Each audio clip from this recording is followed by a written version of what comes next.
Alors, je suis Charles Nana, docteur en sciences politiques, chercheur indépendant. Je travaille depuis plus de 25 ans sur la crise et le conflit du Rwanda et de la région des Grands Lacs. Donc, j'ai publié près d'une dizaine d'ouvrages sur le sujet, dirigé des colloques internationaux avec des experts, et puis sollicité à de nombreuses occasions pour être expert auprès du tribunal pénal international pour le Rwanda, mais j'ai refusé de le faire parce que je considérais que la gestion de ce dossier sur le plan politique était compliquée. Donc je ne voulais pas aller soutenir des positions qui, pour moi, n'étaient pas conformes d'abord à la situation telle qu'elle s'est déroulée sur le terrain et en plus conformément à celle d'une justice équitable.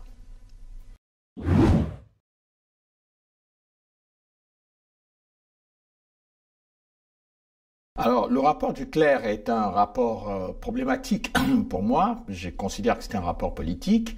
Je n'ai rien contre les chercheurs et les historiens qui ont travaillé sur ce rapport. Je crois que ce sont des gens brillants dans leur domaine respectif.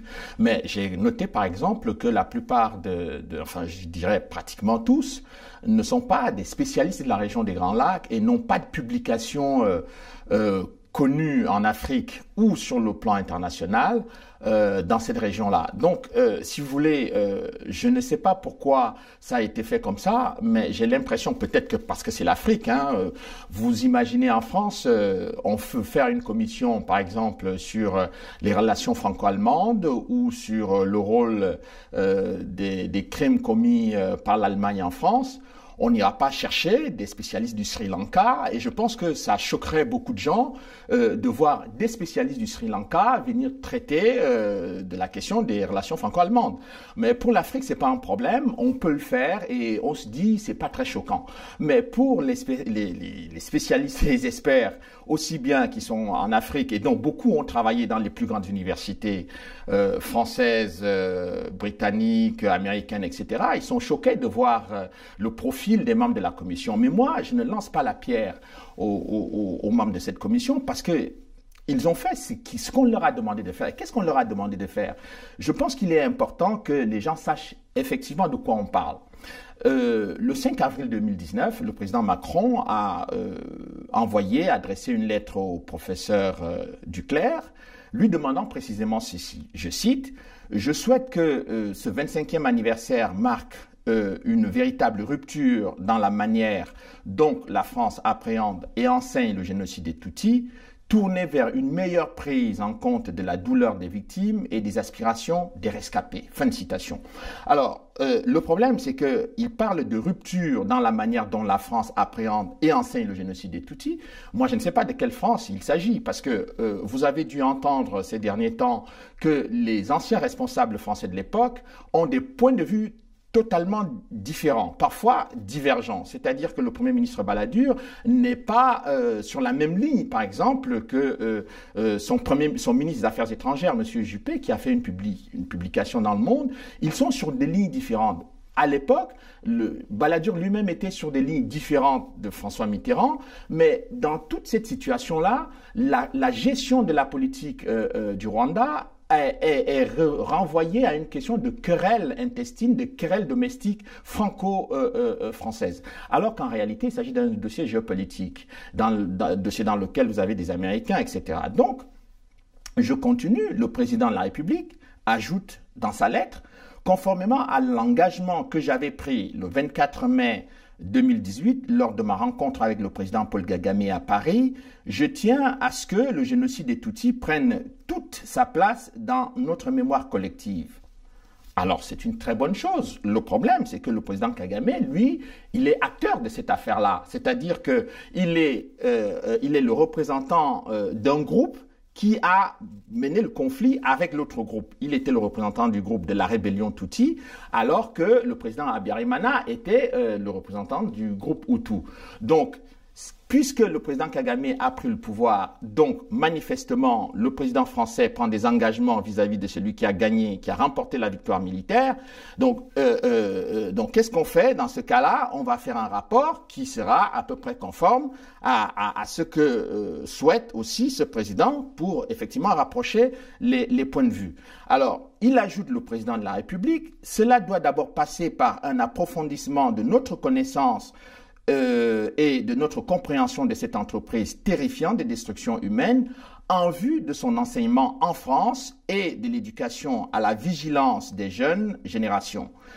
La mission d'étude, et ça c'est un point très important, la mission d'étude sur la recherche et l'enseignement des génocides et crimes de masse que vous avez présidé, il parle du président Duclerc, a imposé les premières pierres avec la décision prise d'écrire le génocide des Tutsis, d'inscrire le génocide des Tutsis au programme des classes terminales. Le problème ici, c'est qu'on va enseigner aux jeunes Français une affaire qui s'est déroulée à plus de 6000 km de la France, concernant des Rwandais, Hutus et Tutsis, mais on va faire part de l'approche d'une seule catégorie de gens.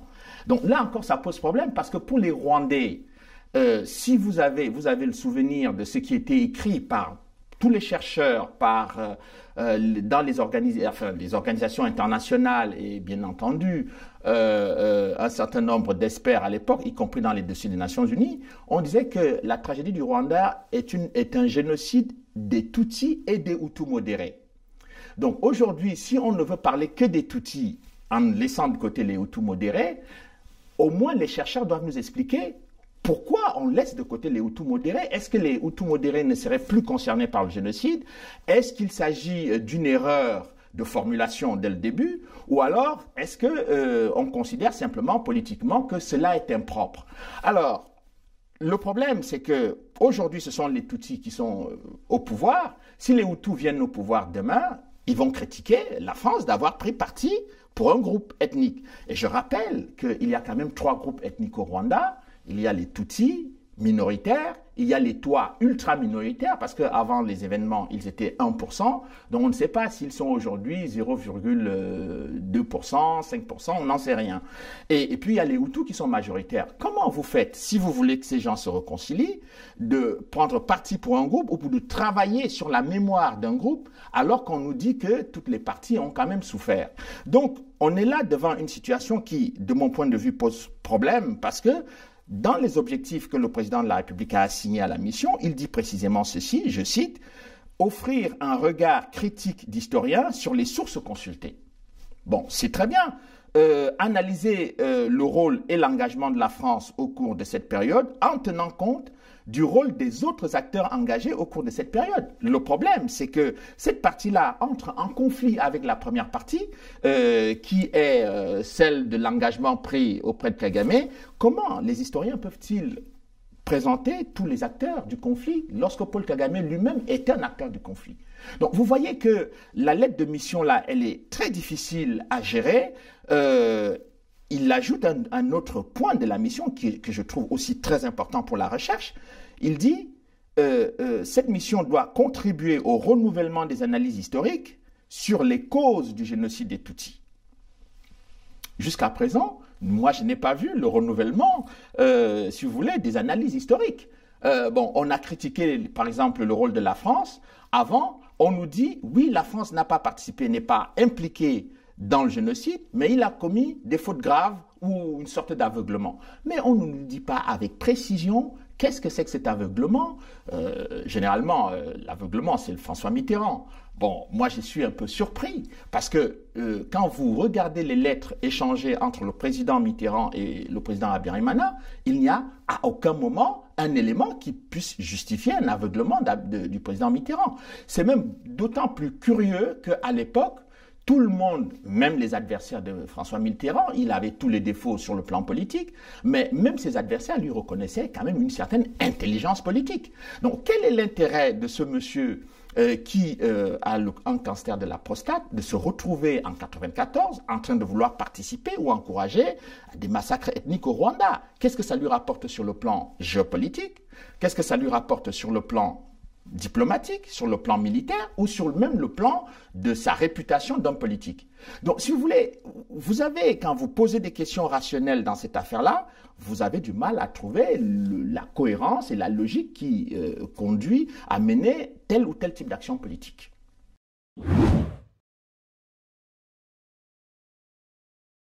Écoutez, lorsque j'ai fait le livre sur l'opération turquoise, mon objectif était d'examiner toutes les accusations qui ont été formulées sur l'opération turquoise. Le problème, c'est que les accusations étaient massives, régulières, redondantes, récurrentes, mais personne n'a examiné effectivement ces accusations, quelle était leur pertinence ou effectivement la fiabilité, la crédibilité, la solidité de ces accusations. Moi, je l'ai fait. Ça a donné lieu à une thèse doctorat et je me suis rendu compte que toutes ces accusations étaient extrêmement légères. Finalement, le rapport du clerc lui-même vient finir par nous dire que, bon, écoutez, l'opération turquoise ne s'est pas très mal comportée, mais on n'a pas, moi j'ai pas été auditionné par exemple devant cette commission pour apporter ne serait-ce qu'une contribution sur le plan scientifique pour amener des éléments nouveaux ou des éléments que j'ai découverts parce que j'ai quand même examiné les rapports du Conseil de sécurité des Nations Unies, ce que peu de gens ou très peu de gens avaient fait avant moi. Donc il y avait là la possibilité de renouveler la connaissance, comme l'a dit le président de la République dans sa lettre, mais étrangement, on n'a pas jugé nécessaire que ce type de contribution pouvait apporter quelque chose au débat sur le dossier.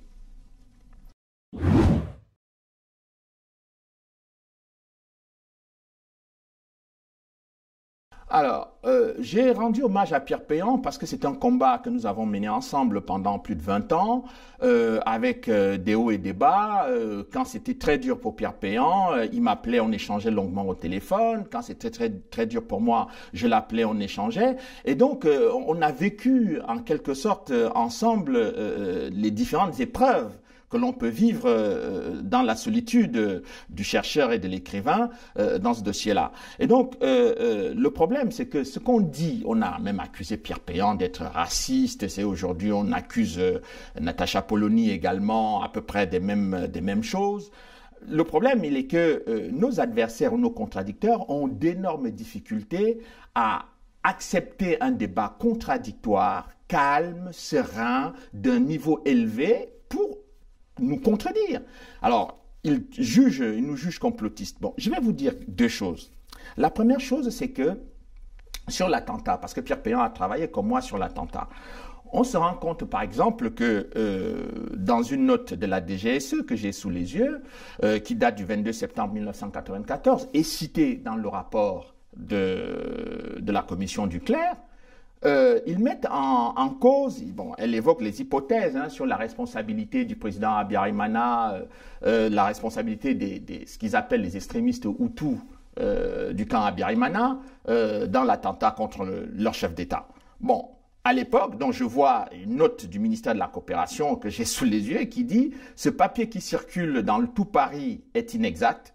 Comment est-ce que le colonel Sagatois, qui était donc le chef de la garde présidentielle, il aurait donc été tué dans l'avion par sa propre famille, point d'interrogation, et Abiyarimana. C'est-à-dire que les extrémistes Hutus qui considéraient eux-mêmes Abiyarimana comme un des leurs, ils vont décider de tuer Abiyarimana pour que le pouvoir revienne à leurs adversaires politiques.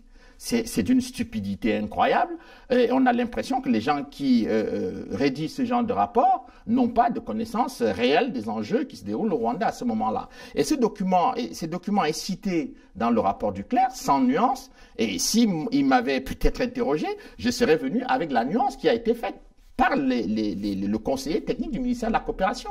Donc vous voyez que les accusations contre Péan, contre moi de négationnisme ne servent à rien, d'autant plus que dans le même document, on dit par exemple qu'une personne qui était le responsable du réseau Zéro et notamment le colonel Bagosora sont accusés effectivement d'avoir planifié le génocide. Or, le tribunal pénal international a acquitté, mais totalement ce monsieur de tous les chefs d'accusation en 2009. Et Bagosora lui-même a été acquitté du chef d'accusation de la planification. Mais quand vous êtes chercheur, que vous avez une décision du tribunal pénal international qui arrive, que vous mettez en évidence, et que les auteurs de ce rapport ne reprennent pas, parce qu'ils ne citent pas ce monsieur en disant qu'en 2009, il a été acquitté du chef d'accusation de planification. Mais donc, quand vous le dites, on vous accuse de négationniste. Et d'ailleurs, il y a un auteur britannique, Barry Collins, qui a travaillé pendant 10 ans au sein du tribunal pénal international, qui a écrit un livre, fait une thèse doctorat intitulée « Le mythe de l'Akazu », le mythe des planificateurs du génocide. Mais on le traite de négationniste, simplement parce qu'il a fait un travail scientifique sur le sujet. Donc voilà un peu le type de choses devant lesquelles on est confronté depuis des années en France, et il est difficile d'expliquer aux gens calmement, très calmement, que nous ne nions pas le génocide, nous ne sommes pas là, il faut être stupide pour dire que le génocide n'a pas existé au Rwanda, etc. Mais personne ne le dit. Mais nous disons que les choses ne se sont pas passées comme vous le dites, et prenez en compte l'évolution de l'histoire dans le temps, y compris ce qui est dit devant le tribunal pénal international, pour rendre public et permettre aux gens d'avoir une compréhension claire et large des enjeux.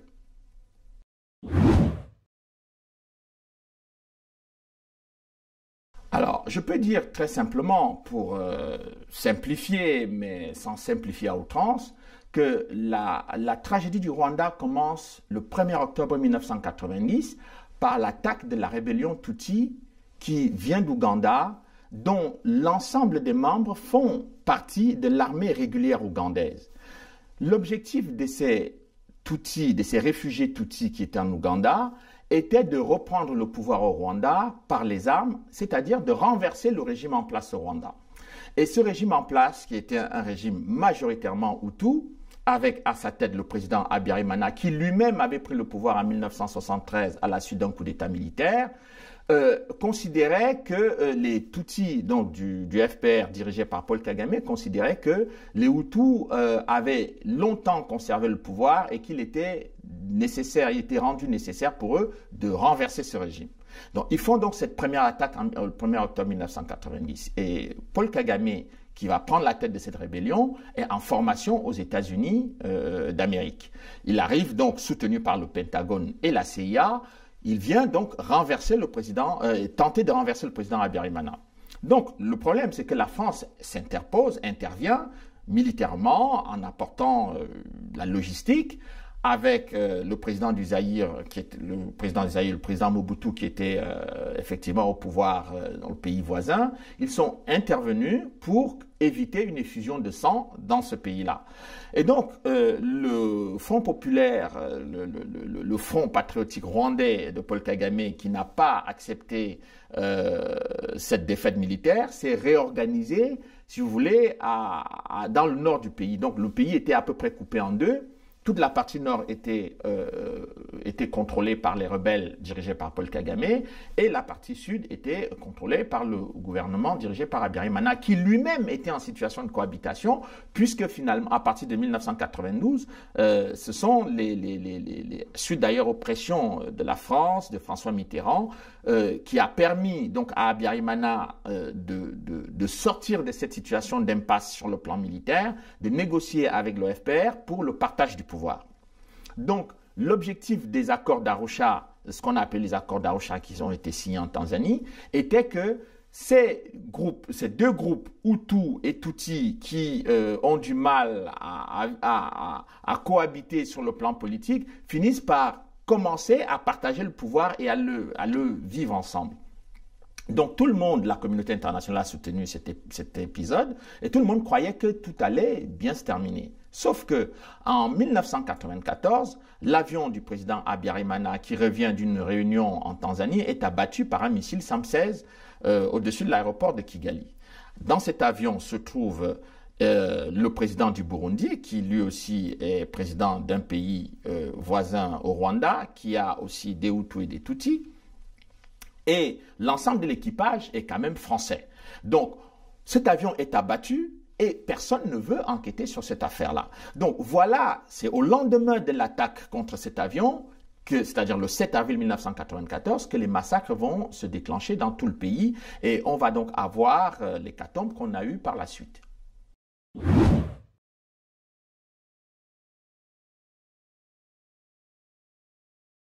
Alors, l'assassinat du 6 avril 1994 contre deux chefs d'État africains, et l'ensemble de l'équipage français, leurs collaborateurs des deux chefs d'État, est quand même l'élément central de ce dossier du dossier du Rwanda. C'est-à-dire que si on ne sait pas qui sont les gens qui ont tiré sur cet avion, on ne sait pas qui en a été le bénéficiaire et surtout à quoi cela a servi. Mais lorsqu'on analyse les choses, on se rend compte que dès le début de cette affaire, eh bien, il y a des rumeurs qui circulent. Tantôt on dit que c'est l'OFPR dirigé par Paul Kagame qui a abattu. Tantôt on dit que ce sont les extrémistes Hutus qui ont abattu l'avion. Mais lorsque cette affaire arrive devant le tribunal pénal international pour le Rwanda, on s'attend quand même à ce que cette juridiction internationale fasse la lumière sur cette affaire. D'autant plus que dans le mandat du tribunal pénal international, il était question de faire la lumière sur tous les crimes qui avaient été commis au Rwanda entre le 1er janvier et le 31 décembre 1994. L'attentat ayant eu lieu le 6 avril 1994, logiquement, le tribunal devrait s'emparer de ce dossier et essayer de montrer en quoi est-ce que cet événement a sémé cette pagaille dans l'ensemble du territoire rwandais. Il se trouve que la première réaction des procureurs était de dire que non, l'attentat ne relève pas de notre compétence. Ça a été le cas du magistrat Goldstone, ça a été ensuite le cas de Louis Arbour, mais il se trouve que j'ai rencontré l'un des premiers enquêteurs australiens, qui est un avocat australien, Michael Regan, qui a enquêté sur cette affaire de façon discrète, mais mandaté par le tribunal et au sein du bureau du procureur. Donc, il m'a expliqué qu'à un moment donné, il avait rassemblé des éléments de preuve montrant quand même que c'était le FPR de Paul Kagame qui avait abattu l'avion. Et il a d'autant plus retrouvé des témoins au sein du FPR qui étaient prêts à témoigner devant le procureur qu'il a sollicité l'aide et le soutien, la sécurité de ces gens. Mais il s'est vite rendu compte que pour que ce dossier soit traité, il faut que les témoins soient protégés. Et il a rendu compte directement au procureur Madame Arbour de cette affaire-là, qui avait échangé avec lui sur une ligne sécurisée à Kigali, au sein de l'ambassade des États-Unis. Après leur conversation, eh bien, il m'a dit que Madame Louise Arbour a complètement changé de position en disant que ses propres enquêteurs, c'est-à-dire les enquêteurs du procureur, est-ce qu'ils étaient fiables dans cette affaire-là? Est-ce qu'ils étaient sûrs d'avoir de bons témoins, etc. Bref, en fait, l'enquête a été abandonnée et personne n'a plus jamais cherché à l'examiner. Il se trouve que les extrémistes, donc Hutus, ou ce qu'on désignait comme tels, étaient déjà arrêtés et ont été arrêtés au tribunal. Et Bagosora, le numéro 1 qu'on suspectait, eh bien, lui, il a dit qu'il était prêt à fournir des éléments pour que le tribunal fasse des recherches. Il se trouve aussi que dans ces recherches-là, les Hutus, ou ceux qu'on considérait comme les extrémistes Hutus, avaient tout intérêt à ce qu'on fasse la lumière dans ce dossier, ne serait-ce que pour essayer de se dédouaner des accusations qui étaient portées contre eux sur le fait d'avoir été des organisateurs, des planificateurs du génocide. Et ceci est lié au fait que la thèse du début était que ceux qui ont planifié le génocide ont également planifié l'attentat contre le président. Donc vous comprenez que les prisonniers avaient tout intérêt à ce qu'on fasse la lumière sur cela. Et leurs avocats, s'ils sont investis, ils ont fait tout ce qu'ils pouvaient pour cela et tous les procureurs ont dit non. Le seul procureur qui a ouvert ses portes au juge Bruguière, c'est le procureur Carla Del Ponte, qui m'a confié à La Haye que dès lors où elle a commencé à enquêter sur les crimes qui étaient commis par le FPR, et pas qu'elle a commencé à enquêter, elle avait déjà rassemblé beaucoup d'éléments de preuve. elle est allée rencontrer Kagame au Rwanda, qui lui a dit « Vous n'êtes pas venu ici pour enquêter sur le FPR ».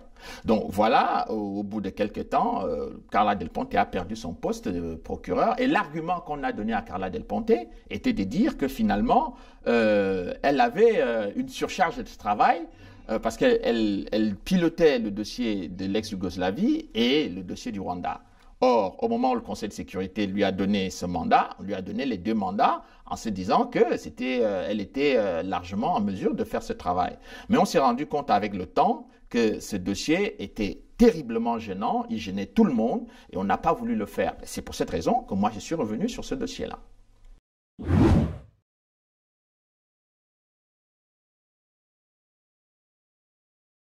Alors, l'enquête du juge Bruguière dans ce dossier, il faut rappeler quand même que elle procède d'une plainte des veuves françaises et des familles françaises des membres de l'équipage qui ont été tués dans cet attentat, avaient déposé une plainte auprès du doyen des juges d'instruction à Paris en 1997.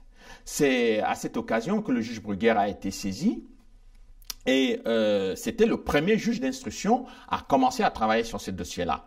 Et au bout de 8 ans, le juge Bruguière est parvenu à une conclusion partielle qui était de dire que il y avait 9 suspects contre qui pesaient effectivement de lourds soupçons. Et ces 9 suspects, il a lancé 9 mandats d'arrêt internationaux contre des proches de l'actuel président du Rwanda, Paul Kagame. Et finalement, le juge Trévidic qui a repris le dossier après lui a repris l'enquête quasiment à zéro, il est reparti au Rwanda. Et ces recherches ne vont pas tout à fait dans le sens du travail du juge Bruguière. C'est confirmé par un non-lieu qui a été fait par les juges qui ont succédé aussi à Trévidic, c'est-à-dire Nathalie Poux et le juge Herbeau. Ils arrivent à la conclusion que, eh bien, on ne sait pas. On ne sait pas qui a abattu l'avion, alors que dans l'enquête du juge Trévidic, il a été dit effectivement qu'il s'agit d'un missile SAM-16 qui a abattu l'avion. Donc si tous les experts et tous les magistrats sont d'accord qu'il s'agit que c'est un missile qui a abattu cet avion, mais le minimum c'est de savoir qui donc avait un missile pour abattre l'avion et qui donc qui a tiré sur l'avion. Et c'est là que je constate que l'enquête du juge Bruguière est corroborée par les 2 enquêtes qui ont été faites par le tribunal pénal international. L'enquête du juge Bruguière est corroborée par l'enquête du juge espagnol, qui a également été saisi. L'enquête du juge Bruguière, enfin un certain nombre d'éléments de l'enquête du juge Bruguière sont corroborés par la toute première enquête qui avait été faite par l'auditorat militaire belge en 1994, mais la seule qui va dans le sens contraire et qui n'est corroborée par aucune autre enquête, c'est l'enquête qui a été faite par le juge Trévidic et par Nathalie Poux et le juge Herbeau. Donc on est dans le dossier judiciaire français devant une contradiction terrible, c'est que un juge spécialiste de l'antiterrorisme en France, qui est le juge Bruguière, est humilié, maltraité dans les médias, pour avoir émis 9 mandats d'arrêt internationaux, et le juge Trévidic et les autres juges qui sont venus derrière sont célébrés, en tout cas le juge Trévidic est célébré dans tous les médias, alors qu'il ne nous dit pas, lui, qui a abattu l'avion. Donc on est devant une situation totalement ubuesque dans laquelle il va falloir quand même qu'on sache quel est le juge qui a réussi son enquête, quel est celui qui a raté. Parce que dans ces 2 positions-là, il y a nécessairement un juge qui s'est trompé ou qui a raté son enquête.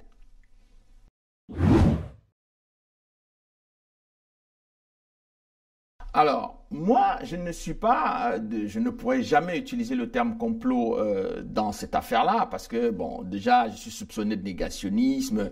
Si je dis qu'il y a un complot, on va dire qu'il est complotiste.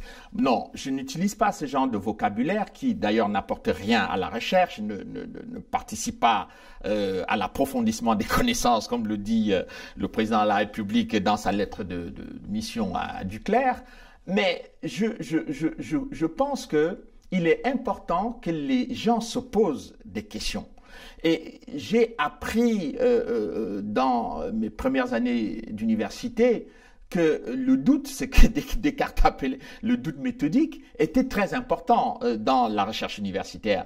La connaissance, le début de la connaissance, on commence à rentrer dans la connaissance avec le doute. Si on commence par des certitudes, eh bien, je crains qu'on aille complètement dans le mur. Et moi, comme Pierre Péan, on a toujours douté de ce qui se passait, mais pas parce que nous sommes des sceptiques éternels, mais c'est simplement parce que pour mieux comprendre, il faut aussi se débarrasser de ses propres préjugés. Parce que moi, j'ai des préjugés, mes contradicteurs ont des préjugés. Mais donc, ce qui est intéressant dans cet échange-là, c'est la possibilité que chacun se débarrasse un tout petit peu de ses préjugés pour qu'on aille vers la connaissance. Et le blocage dans le dossier du Rwanda, c'est qu'on ne veut pas que les gens débattent de façon calme et sereine pour aller vers cela. Et je constate, je suis obligé de constater, hélas, que les entraves à la justice dans le dossier français ont été nombreux depuis l'arrivée du président Sarkozy. Et depuis l'arrivée surtout de Bernard Kouchner au Quai d'Orsay, donc qui était finalement un proche de Paul Kagame et qui l'a rencontré, il ne s'en cache pas dans ses publications. Et surtout, après les mandats d'arrêt du juge Bruguière, on constate que le cabinet de Bernard Kouchner est devenu, je dirais, le lieu où on a préparé la remise en question de l'enquête du juge Bruguière, mais aussi le combat contre les mandats d'arrêt pour faire annuler ces mandats d'arrêt, parce que les membres, les conseillers de Bernard Kouchner l'ont dit. Et Bernard Kouchner lui-même a reconnu que les autorités rwandaises lui avaient demandé de voir ce qui était possible d'être fait dans ce dossier-là. Moi, je ne comprends pas pourquoi les autorités rwandaises peuvent demander ce genre de service au ministre français des Affaires étrangères si les autorités rwandaises n'ont absolument rien à voir avec le dossier de l'attentat. Donc si, comme on l'a dit dans les rapports qu'ils ont publiés qui accusent la France, ils disent que non, c'est une affaire des extrémistes Hutus, mais pourquoi ne pas donner les noms des extrémistes Hutus qui ont abattu l'avion pour que la justice avance et pour qu'on puisse les arrêter? Enfin, il y a quand même 3 Français qui sont morts dans cette affaire. Il y a des veuves françaises, il y a des familles françaises qui ont souffert aussi d'avoir perdu les leurs dans cette affaire-là, mais qu'est-ce que c'est que ce marchandage qu'on est en train de faire pour des gens qui n'ont absolument rien à se reprocher? Et ça, c'est une question que je pose et à laquelle je demande qu'on nous donne des réponses.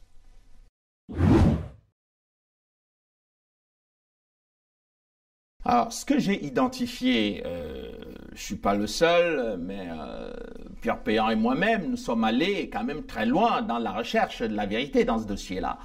Et on a quand même constaté que les Américains, quand je dis les Américains, les autorités américaines de l'époque, que ce soit le gouvernement Clinton et plus particulièrement et le gouvernement Bush par la suite, ont fortement exercé des pressions, par exemple, sur la justice espagnole. C'est-à-dire que les gens ne savent pas que les diplomates espagnols à Madrid ont intervenu violemment pour que le juge espagnol annule ses mandats d'arrêt. Ça, c'est quand même quelque chose de stupéfiant. On a constaté également, dans un certain nombre de câbles diplomatiques, que les Américains, les dirigeants américains ont mobilisé les diplomates britanniques, les diplomates allemands, en leur demandant de faire pression sur les autorités espagnoles pour que la procédure espagnole soit abandonnée. Et quand on voit que les groupes qui interviennent en France ont été, comme c'est le cas de Bernard Kouchner, très proches de Madeleine Albright, mais aussi très proches de Bush. Et on se souvient encore du livre que Pierre Péan a écrit, Le Monde selon K, donc qui mettait en cause Bernard Kouchner dans ses liens avec Kagame et avec un certain nombre de dictateurs africains. On constate tout simplement que dans cette affaire-là, il y a des zones d'ombre qu'on ne veut pas qu'on explore. Si nous explorons ou si nous braquons les projecteurs vers ces zones d'ombre-là, on va nécessairement vous accuser d'être négationniste, d'être complotiste, d'être toutes sortes de choses. Mais au lieu de passer le temps à nous attaquer violemment, à nous insulter, à nous traiter de tous les noms d'oiseaux, il serait quand même plus intéressant que nous venions tous ensemble participer à l'évolution des connaissances sur le dossier du Rwanda, à faire organiser dans les médias français, il me semble encore que les médias français sont libres, enfin, j'ose l'espérer, organiser des débats de haut niveau pour que les scientifiques français, britanniques, américains, qui ont travaillé pour les uns 10 ans, d'autres 15 ans, d'autres 20 ans sur le dossier, permettent aux gens de comprendre ce qui s'est réellement passé pour qu'on ait une tragédie, l'une des plus grandes tragédies que l'Afrique ait connue. Alors, au lieu de cela, faire comme on est en train de faire, mettre Natacha Polony en accusation, persécuter tel homme politique là-bas, insulter Hubert Védrine, c'est pas, je crois que c'est pas très démocratique et beaucoup d'Africains regardent la gestion de ce dossier en France avec beaucoup de pitié et ils se disent mais que la France est vraiment en train de descendre plus bas qu'on ne pouvait l'imaginer. Il serait qu'en même temps que les gens comprennent aussi en France qu'on observe de l'extérieur ce qui se passe sur le dossier rwandais dans ce pays.